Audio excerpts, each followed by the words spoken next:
Ceci est un livre audio autogénéré par Google. Introduction. L'islamisme radical s'est répandu sur le monde comme un cancer, mais pendant très longtemps il m'a été difficile d'y prêter attention.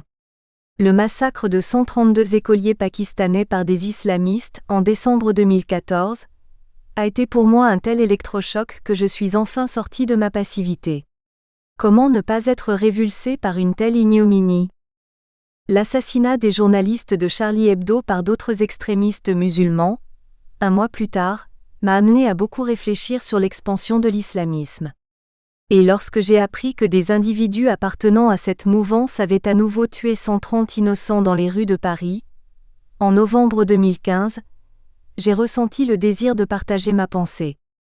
Étant totalement inconnu, il m'est venu à l'esprit dans un premier temps que personne ne serait intéressé par le fruit de mes réflexions. Il m'a ensuite semblé que je devais malgré tout essayer de me faire entendre, pour dénoncer les liens qui existent entre l'islam traditionnel et l'extrémisme musulman. Leur interaction ne fait pas partie des sujets dont on peut réellement débattre en public, mais il ne faut pas avoir peur d'en tenir compte si on veut comprendre pourquoi des crimes sont perpétrés au nom de l'islam. Quand j'ai tenté d'appréhender ce qui pouvait bien pousser certains jeunes des banlieues à quitter leur pays pour faire le djihad, il m'est tout de suite apparu qu'ils étaient avant tout attirés par le désir de transformer le monde. Ils sont persuadés qu'ils pourront matérialiser ce désir en rejoignant le groupe État islamique, parce que ces extrémistes jouent sur leur frustration et présentent les musulmans comme les éternelles victimes d'un Occident dominateur. Les appels à la guerre sainte de ce groupe sont d'autant plus facilement entendus qu'ils prennent l'aspect d'un discours universaliste, qui peut toucher profondément des jeunes ayant perdu espoir en notre société moderne. Comme le monde dans lequel ils vivent ne répond pas à leurs attentes, ils sont séduits par le projet islamiste d'instaurer une civilisation qui serait identique à celle que les musulmans ont connue autrefois, sous la dynastie des Omeyyades. Les historiens pourraient expliquer aux djihadistes que la civilisation islamique a eu son heure de gloire, quand elle s'est attachée à développer le savoir que les Grecs, les Perses et les Indiens avaient accumulé avant elle. Mais ces terroristes sont persuadés que c'est par la guerre qu'elle l'a obtenu. Retranchés dans un univers qui n'appartient qu'à eux, ils sont devenus tellement fanatiques qu'ils ne souffrent aucune contestation. Affectés par un profond conservatisme, beaucoup de musulmans se sentent très proches des islamistes. Même s'ils tentent de s'en démarquer, ils sont tellement d'accord sur le fond que ce n'est que la violence des propos et des actes de ces extrémistes qui les différencie. Quand on a compris à quel point les musulmans traditionalistes et les islamistes ont des points communs, on ne s'étonne plus que l'islam enfante des intégristes, chaque jour un peu plus. Comme le pourrissement politique du Moyen-Orient exacerbe le ressentiment des musulmans, les islamistes n'ont pas de mal à faire des émules. Il n'est pas nécessaire d'être devin pour prédire que cet extrémisme restera bien vivant, tant que la paix n'aura pas été rétablie dans cette région du monde.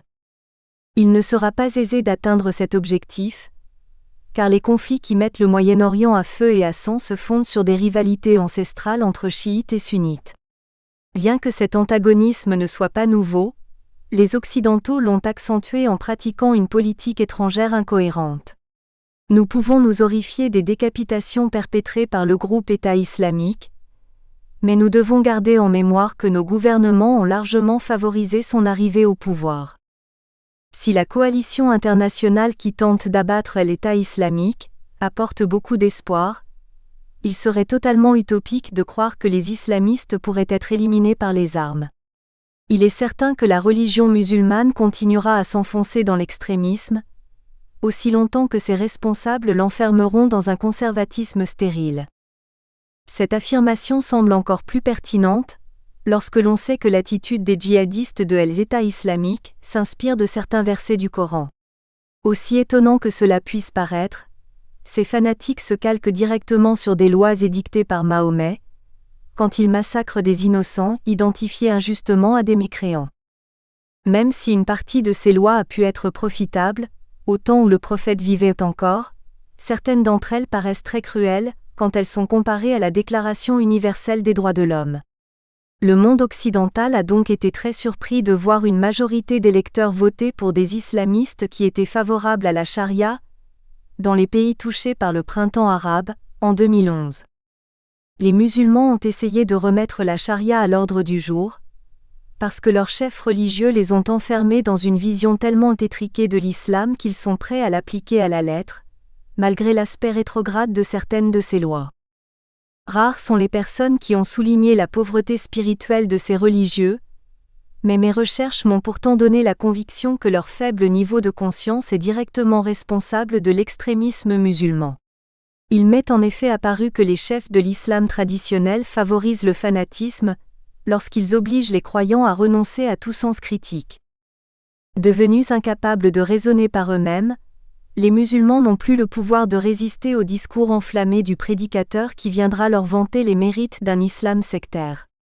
Totalement infantilisés, ils se laisseront persuader de commettre les pires exactions au nom de leur religion, sans comprendre qu'ils s'éloignent ainsi de ses fondements. La meilleure façon de détourner les croyants du djihad serait sans nul doute de leur donner la possibilité d'avoir une véritable expérience spirituelle. Si on pouvait les amener à se détacher des versets coraniques qui prônent une idéologie politique extrémiste, pour revenir à l'essence du Coran, ils accorderaient certainement plus d'attention au message de paix qui en émane. Comme de nombreux versets du texte sacré incitent les croyants à s'ouvrir à la compassion, ils ne se sentiraient plus obligés de massacrer des innocents. Les maîtres soufis peuvent certainement aider les musulmans à retrouver la nature profonde de leur religion, puisqu'ils ont su extraire du Coran et de la Sunna une mystique qui permet à chacun d'atteindre les plus hauts sommets de la conscience.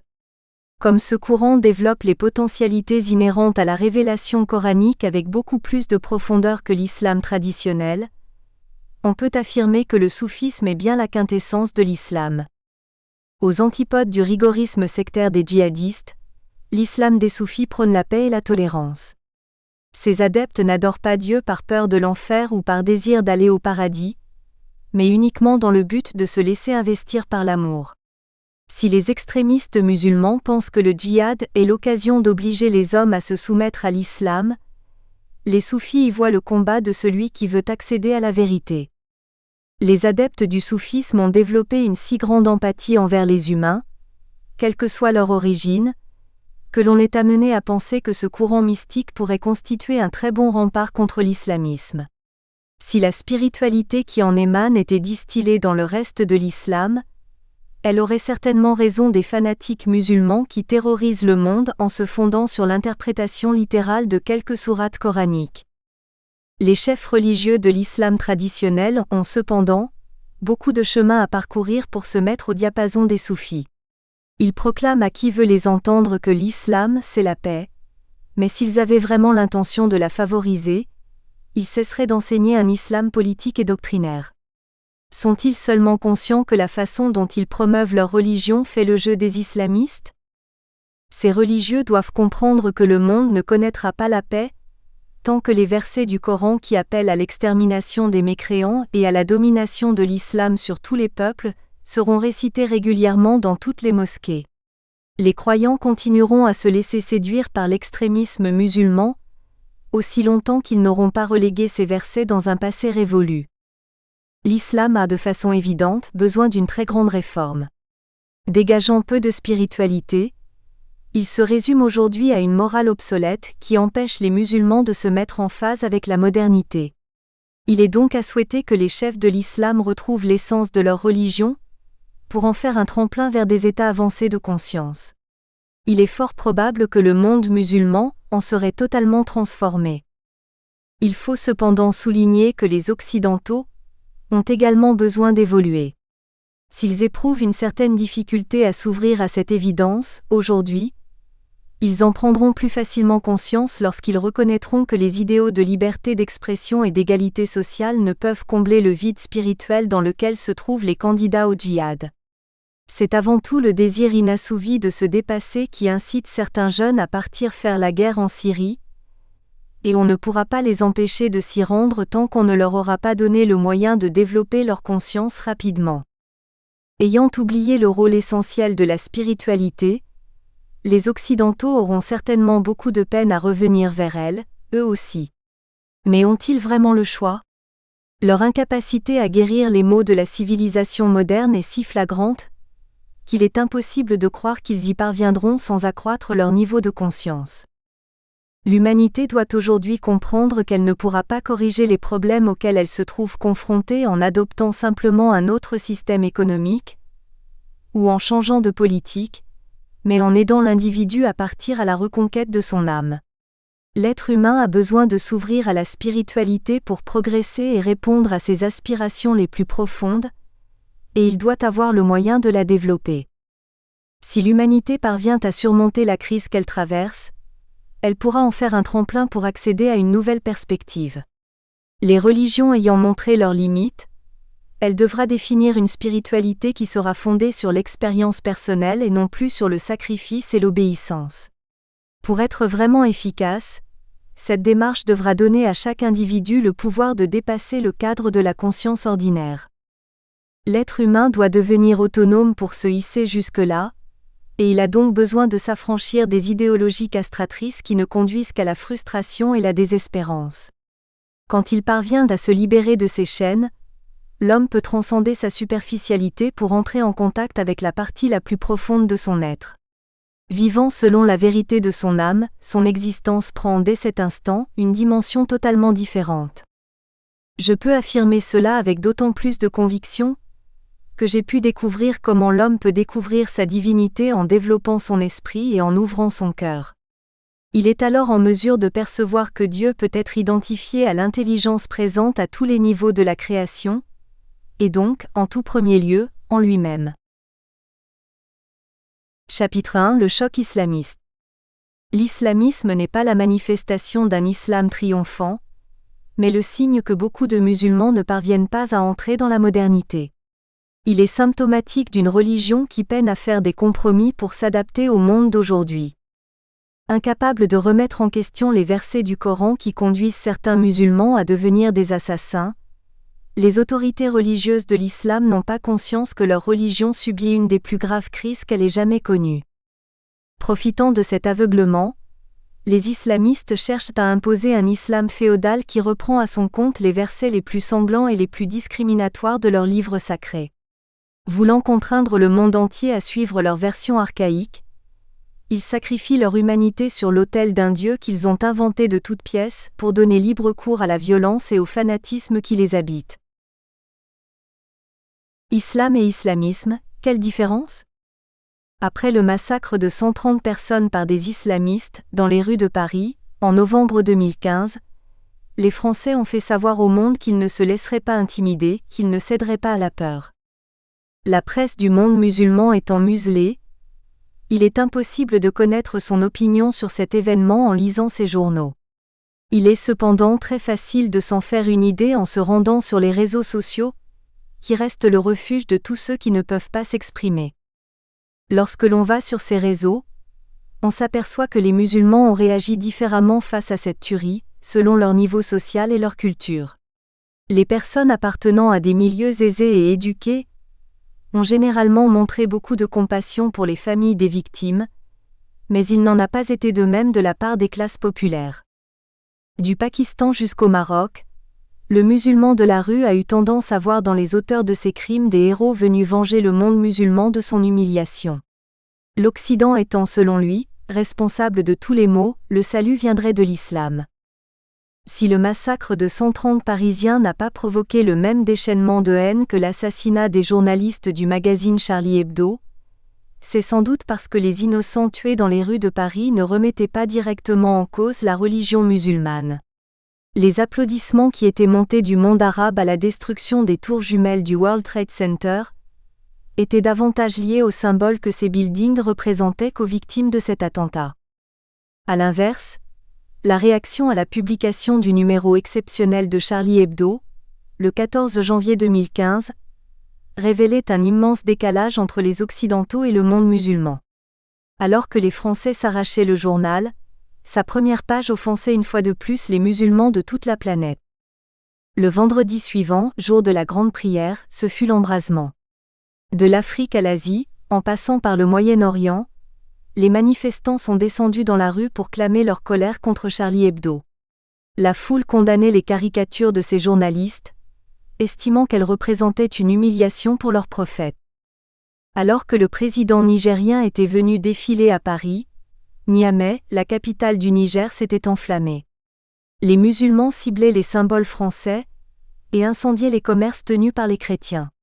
Une jeunesse pauvre et désœuvrée se défoulait par le pillage, et les lieux de culte chrétiens ne furent pas épargnés.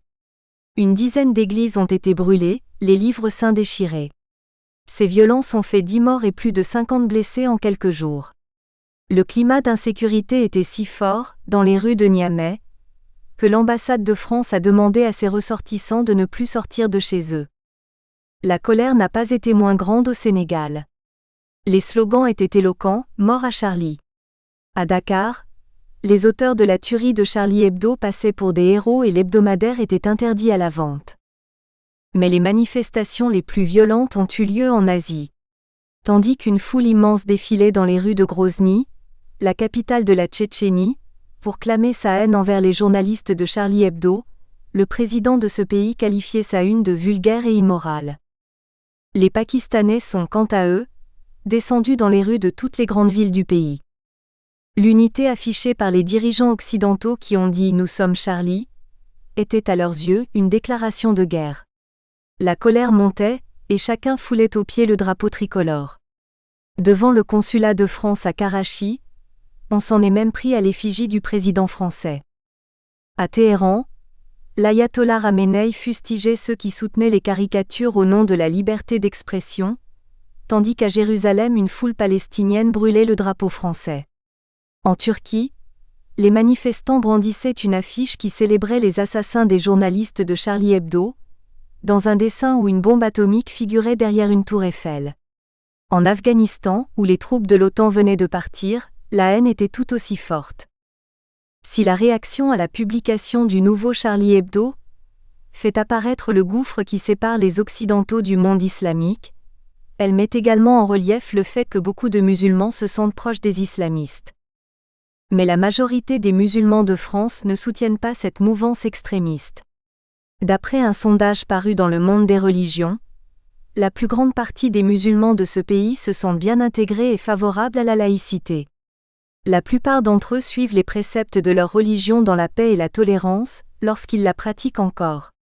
Le magazine souligne que les réponses varient selon le niveau d'études.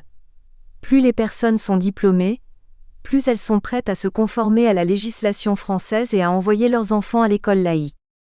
Ces musulmans modérés s'attachent aux valeurs les plus nobles du Coran et font fi du reste. Ils partagent beaucoup de pensées avec l'ancien grand mufti de Marseille. Au début des années 90, cet homme tolérant expliquait que le Coran recommandait aux femmes de porter le voile, parce que c'était le seul moyen de préserver leur dignité à l'époque de la révélation du texte sacré. Persuadé que la meilleure façon de protéger une jeune fille était de lui assurer un avenir par l'éducation, il déclarait que le voile de la musulmane, en France, c'est l'école laïque, gratuite et obligatoire. C'est l'école qui était censée l'aider à se défendre contre toute atteinte à sa féminité et sa dignité. Lors de la première crise liée aux caricatures de Mahomet, Sohaib Benchek a soutenu être contre toute action en justice ou manifestation, contre la publication des caricatures. Il n'a pas hésité à affirmer que la liberté d'expression est au-delà du sacré. Lors d'une émission sur la chaîne de l'Assemblée nationale, il a dit « Je trouve inadmissible de rester l'otage d'une horde de fanatiques qui, au lieu de répondre par le dialogue, répondent par la violence. C'est grâce à la liberté d'expression que l'islam se défend, que moi-même je peux à tout moment et quand je veux, exposer mon message. » Sohaib Benchek a ensuite ajouté « Ces musulmans ignorent que l'islam a dès les premiers temps, traduit et étudié les philosophies les plus athées et a longtemps joué de manière merveilleuse avec les idéologies les plus redoutables et semeuses de doutes. Comment cette même religion peut-elle trembler aujourd'hui devant une fiction romanesque ou un dessin caricatural, de bon ou de mauvais goût? Une religion sûre d'elle-même, convaincue de sa solidité, ne peut fuir les critiques et les mises en cause.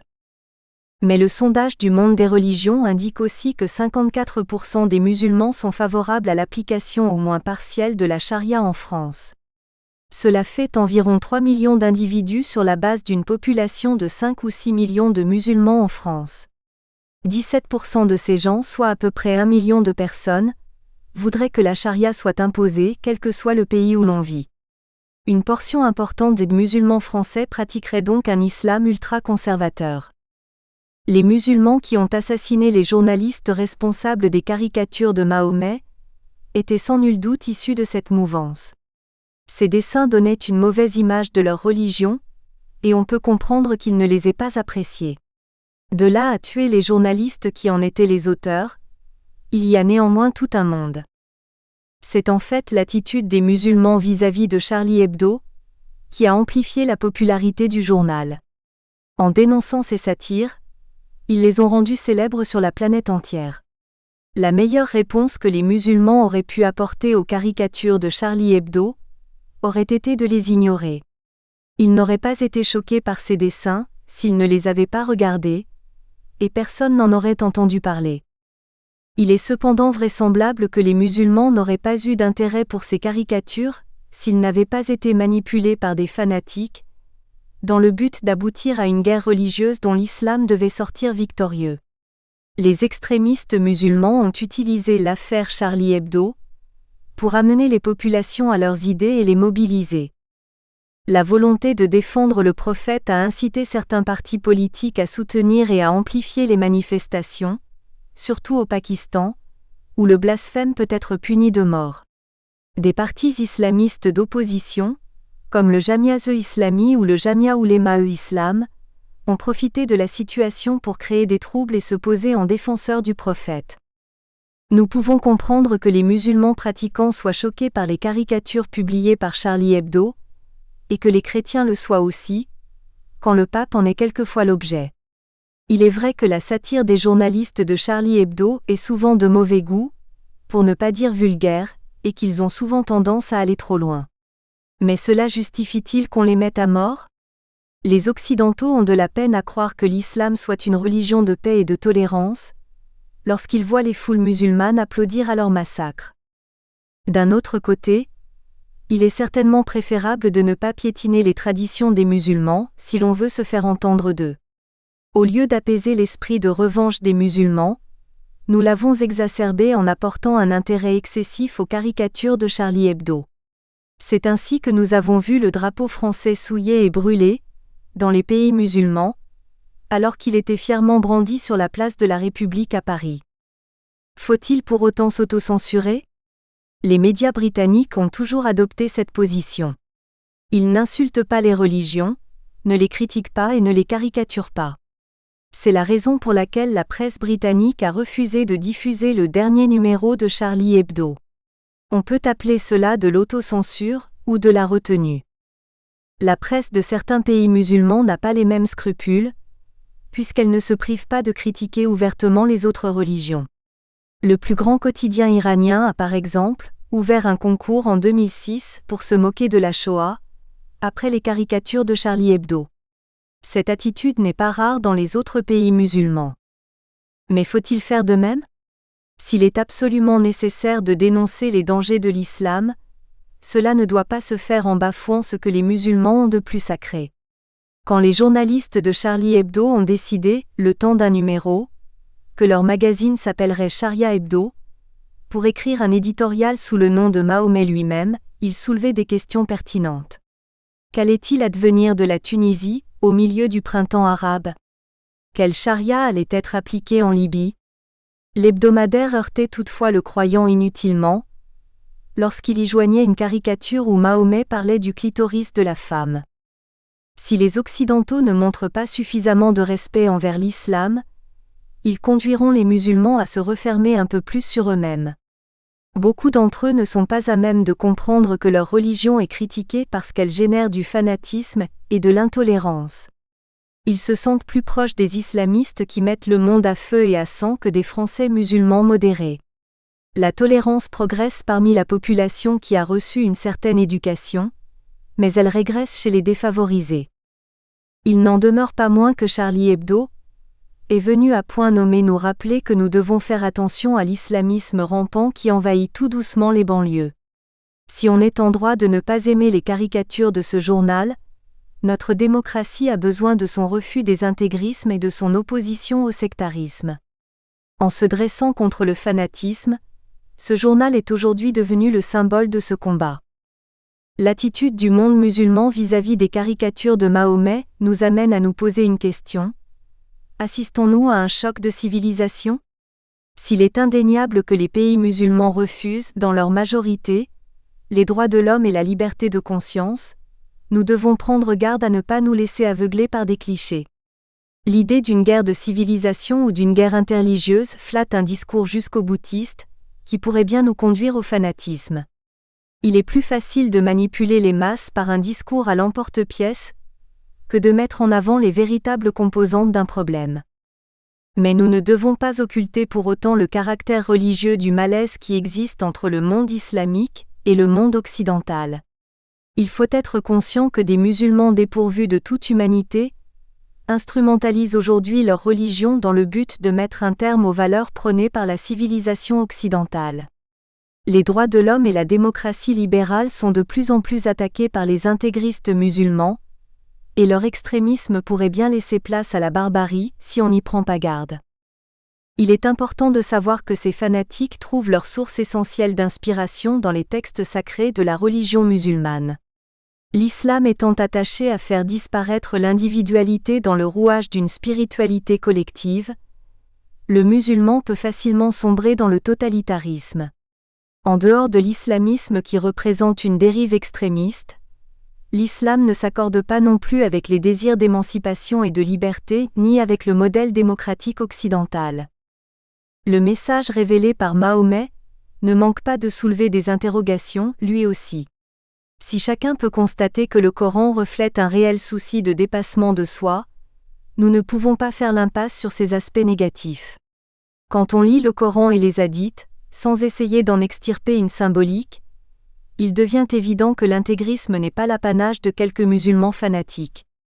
En restant le plus impartial possible, on ne peut nier que les valeurs les plus nobles de l'islam vont de pair avec une superstition et une intolérance qui limitent considérablement la portée de son message. Le mot islam est la plupart du temps traduit par se rendre, se soumettre. Et ce qui est vraiment central dans cette religion est bien cette soumission à Allah. Les musulmans l'appellent aussi le clément, le miséricordieux, ce qui voudrait dire que cette allégeance est également un abandon total à sa compassion, à son amour. Il est pourtant difficile de croire en son pardon quand on s'aperçoit que les sourates du Coran ne sont qu'invectives et menaces. Elles exhortent l'individu à calmer son orgueil et à rectifier ses travers par crainte de l'enfer. Le texte sacré de la religion musulmane demande à chaque individu de respecter l'islam sous peine de subir les foudres d'Allah. Très vindicatif, ce Dieu est prêt à punir celui qui ne suit pas les règles édictées par le Coran et il somme les polythéistes de se conformer à la vraie religion, sous menace de mort. L'humanité n'a pas d'autre choix que de s'y soumettre entièrement. Il est vrai que le bellicisme d'un verset est souvent contrebalancé par la promesse d'un pardon, mais le Coran ne cesse de proclamer que tout le monde doit se convertir à l'islam. Si les textes sacrés de la religion musulmane parlent de la compassion d'Allah, sa générosité ne s'applique qu'envers les adeptes de la vraie religion. L'islam estimant que les non-croyants ne peuvent bénéficier des bienfaits de Dieu, les polythéistes et les athées ont pour seul choix de s'y convertir au risque de se faire exécuter. Bien que les juifs et les chrétiens aient la possibilité d'échapper à ce triste sort, nous verrons un peu plus tard qu'ils doivent s'acquitter d'un impôt. L'homme moderne ne peut admettre que l'on veuille contraindre un individu à se soumettre à une religion par la force, et quand l'islam a cette exigence, il ne peut s'empêcher de penser que cette foi appartient à un passé révolu. Mais les commentateurs de l'islam contemporain viennent d'un autre monde. Incapables de se dégager de la morale archaïque du Coran et des hadiths, ils ont beaucoup de peine à comprendre qu'ils doivent adopter une lecture plus contemporaine de leurs textes sacrés. Si des savants de l'islam ont mis en exergue une symbolique qui donne un sens profond à ces écrits, de plus en plus d'imams s'arrêtent à leur signification première. En revenant à l'application littérale de leurs textes sacrés, les musulmans renoncent à l'interprétation humaniste que les grands savants de l'islam en ont faite durant des siècles. Ce retour à un islam primaire est lourd de conséquences, puisqu'il enferme le croyant dans une morale d'un autre âge et annihile son intelligence au lieu de faire progresser sa conscience. Les non-croyants ont de la peine à comprendre que les musulmans puissent encore vouloir se conformer à la morale exprimée dans le Coran et la Sunna. Si cette morale s'inspire d'anciens usages judéo-chrétiens, les Juifs et les chrétiens ont depuis longtemps jugé que ces pratiques étaient trop primitives pour continuer à les appliquer. Devenue au fil du temps la marque de l'identité musulmane, cette éthique régit toujours le quotidien de certaines nations, par l'intermédiaire de la charia. Justifiant l'esclavage, la mise à mort des apostats et des homosexuels, la lapidation des femmes en cas d'adultère et l'ablation des mains des voleurs, elle porte sans conteste atteinte aux droits de l'homme, à la liberté de penser et à la tolérance. On se demande comment le monde peut encore accepter une telle barbarie. La lecture littérale des textes sacrés de l'islam met en avant un code moral qui est d'autant plus dangereux qu'il fait oublier les valeurs évolutives dans lesquelles s'inscrivent les grands mystiques de l'islam. Si le musulman ne peut pas découvrir dans cette morale le sens d'une véritable recherche spirituelle, il y trouve de nombreuses raisons pour se mortifier et punir les autres. La lecture littérale de l'islam en fait un modèle sociétal et une culture, plutôt qu'un tremplin vers une élévation de la conscience individuelle. L'être humain qui se réfère à cet islam basique estime que le sort de chacun dépend uniquement du bon vouloir d'Allah, et enfermé dans un carcan de lois et d'obligations, il ne s'appartient plus. Cette résignation est un obstacle à l'évolution des musulmans, puisqu'elle les amène à se conformer à une morale superficielle, au lieu de les conduire à un véritable parcours spirituel. Sans pouvoir entrer dans une authentique recherche intérieure, les croyants deviennent des victimes consentantes d'une religion qui les broie. Ils cachent leurs épouses sous des voiles, sans être conscients qu'ils ont peut-être de véritables troubles obsessionnels, s'ils ne peuvent contrôler leurs pulsions sexuelles à la vue d'une mèche de cheveux. Leurs femmes se soumettent au port du voile islamique, car elles ne comprennent pas que la pureté est un état de conscience. Qu'elles soient sous l'influence des islamistes ou des traditionalistes, la religion musulmane est très machiste puisqu'elle ordonne à la femme d'obéir à son époux. Il peut la répudier à tout moment s'il considère qu'elle n'est pas assez soumise. Dans certains pays, elle sera même lapidée au moindre soupçon d'adultère. La maternité affranchit quelque peu la musulmane de ce sexisme outrancier, mais la femme reste tributaire de son mari toute sa vie durant. La stricte séparation des sexes prônée par l'islam semble avoir également des effets pervers sur la sexualité des individus. Le comportement obsessionnel de l'homme musulman nous amène effectivement à penser que cette absence de mixité peut conduire à un débordement de libido, qui peut être difficilement contrebalancé par le culte de la fidélité et de la virginité. La chasteté imposée peut également provoquer de graves désordres psychologiques, la personne privée de l'acte sexuel en devenant souvent obnubilée. Les musulmans se soumettent à ces règles morales, parce qu'ils n'ont pas conscience qu'elles ont été édictées par des religieux tiraillés par le désir. Ils auraient plus de facilité à les remettre en question, s'ils pouvaient appréhender que chacun voit le monde à partir de ce qu'il est réellement lui-même. Ces contraintes morales sont d'autant plus dangereuses qu'elles conduisent le croyant à une certaine paralysie affective. Plus il refoule ses désirs et ses émotions, plus il devient insensible. Quand il ne ressent presque plus rien, il est prêt à donner sa vie dans un attentat suicide ou à égorger celui qui lui aura été désigné comme infidèle. Les musulmans ont de plus en plus souvent tendance à s'enfermer dans une camisole psychique, parce que leur chef religieux leur inculque des idées toutes faites sur l'islamisme. Pour les propager, le monde musulman a un réseau d'écoles coraniques qui diffuse un tel fanatisme que, en quelques années, les écoliers sont disposés à donner leur vie, persuadés que 72 vierges les attendent au paradis. Ils n'hésiteront pas à assassiner des êtres humains au nom d'Allah, comme le font les adeptes du groupe État islamique. Il va sans dire que les musulmans qui imposent leur doctrine religieuse par la terreur et la violence, perçoivent Allah d'une façon totalement erronée. Ils apportent la preuve qu'ils sont très éloignés de ce que l'on nomme Dieu, quand ils sont capables de convaincre des individus de se suicider pour forcer les hommes à suivre leurs croyances. Ils prétendent défendre une doctrine religieuse, alors qu'il n'y a rien de plus abject que de tuer des innocents de sang-froid. Les Occidentaux ont aussi commis des atrocités dans le passé, mais ils ont suffisamment évolué pour considérer que ce genre de comportement était tout à fait inadmissible. Pour comprendre l'attitude des djihadistes, Il faut saisir que tuer ou se faire tuer est devenu en fait leur objectif ultime. Mourir en martyr est le but suprême, la fin glorieuse qu'ils espèrent. La violence symbolise à leurs yeux la plus haute religiosité. Ben Laden disait « Mourir sur la voie de Dieu est un honneur souhaité par ceux de ma communauté qui luttent.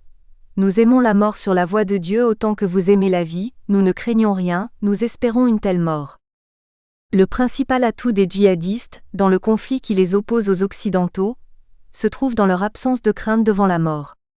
Alors que les non-musulmans acceptent de les combattre à la seule condition que les pertes humaines restent restreintes, les djihadistes estiment que mourir est un acte volontaire accompli dans un but bien déterminé. Ils se sentent nobles lorsqu'ils tuent, parce qu'ils visent des oppresseurs de la foi musulmane ou des individus qui symbolisent la civilisation occidentale exécrée. Le terrorisme islamique est d'autant plus dangereux qu'il ne présente aucune limite géographique, et que l'ennemi ciblé peut revêtir différentes identités. Il est très difficile de prévenir les actions des djihadistes puisqu'elles se greffent sur une multitude de conflits distincts, sans prendre la forme d'une insurrection générale. Leur dangerosité s'est même décuplée depuis qu'ils ont adopté une structure militaire. L'assise territoriale qu'ils ont acquise ainsi leur permet d'embrigader les musulmans beaucoup plus facilement.